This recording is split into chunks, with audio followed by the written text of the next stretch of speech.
You're an award-winning game designer for your work with Underground. What Freedom, is the it? Underground Railroad. Yeah, and so a bit. I was listening to another interview with you. You talk a lot about how the game began with narrative, and when you design a game, it starts with narrative. And this is one of the things that they say if you're going to do gamification in the classroom, for example. One of the first steps is don't kill yourself trying to create the narrative. Appropriate one. Borrow one. Like we did something with fourth graders turning into insects. So we took the movie The Fly, and had kids processing their content through the perspective of this person who's changing into an insect.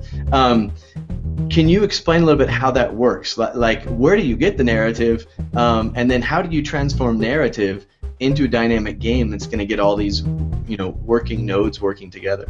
That's a really great question, and with I suppose a lot of complex answers. I mean, game designers come from different places. So some game designers come from a space of mechanisms, and they have a really refined way that you play a game and the way that the system works, and then they look for a narrative to kind of enfold, and kind of put it on top of that. And other people start from a narrative perspective, which is kind of where I come from. I have this story or this concept that I want to explore and tell, and then how do I translate that across? How do I find the mechanisms or the ways of interacting that support that that narrative concept and that idea? So, to be quite honest, either approach can work depending on who you are as a designer and what you're trying to accomplish.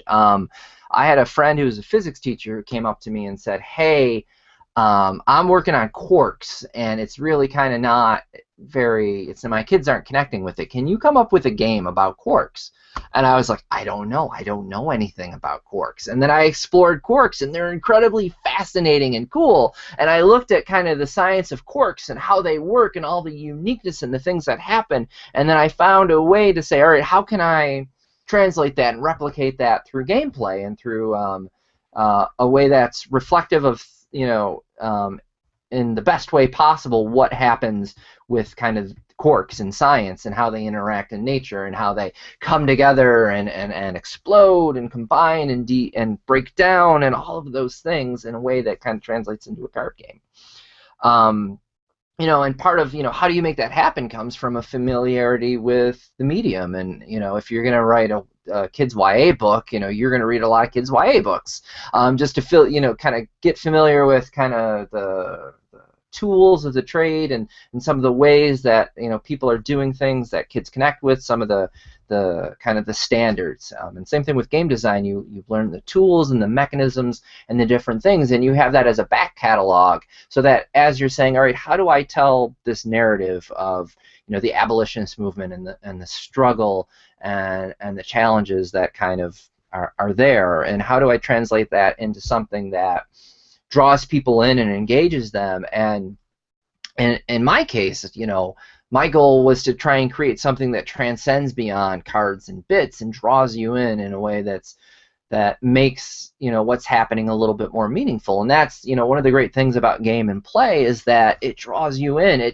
You have an emotional connection to what's happening. We become invested in the process and in the experience, and so that's part of the power and the amazement of games and play. And if you can do that and connect it to curriculum in a way that there's things that the kids are studying and exploring, and you can make it emotionally an emotional investment on the part of the students to draw them in and care about what's happening, or see a reason for why that is that they're doing what they're doing.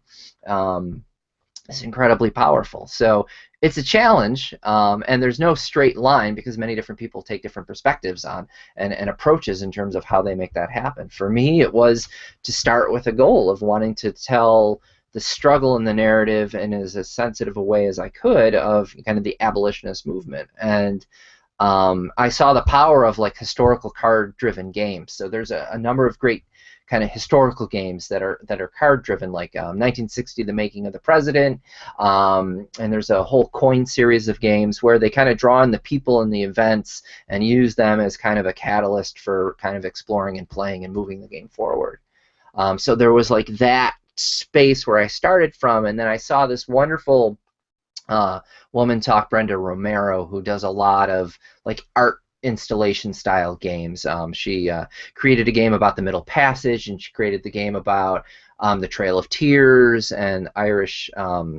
And over in Ireland with the slavery from England and all of that. And hers are these, oh, and the Holocaust as well, too. She was speaking about the game Train that she created for the Holocaust, and kind of where that came from, and how games can be more than fun and can be more than what we traditionally perceive of them as, that they can be dramas, that they can be moving, that they can be meaningful. And it's very equatable, like in terms of library spaces, with like graphic novels. I don't know if you're familiar with graphic novels. I think most of us are. But like 15, 20 years ago, they really kind of started bubbling up, and a lot of people are like, "Oh, that's comics. That's for kids, right? That's kind of light literature. That's not really, something deep and meaningful." And games are kind of in that similar space where they are exploring some of those really rich, robust, deep concepts. And so that was my approach, was taking that kind of understanding that games can be more, they can be kind of these dramatic, engaging, emotional things, and then drawing on the desire to kind of engage students with an important time in history, and dealing with it in a way that is sensitive to the topic, but also engages them in a way that's much more deeper than kind of what the curriculum traditionally allows.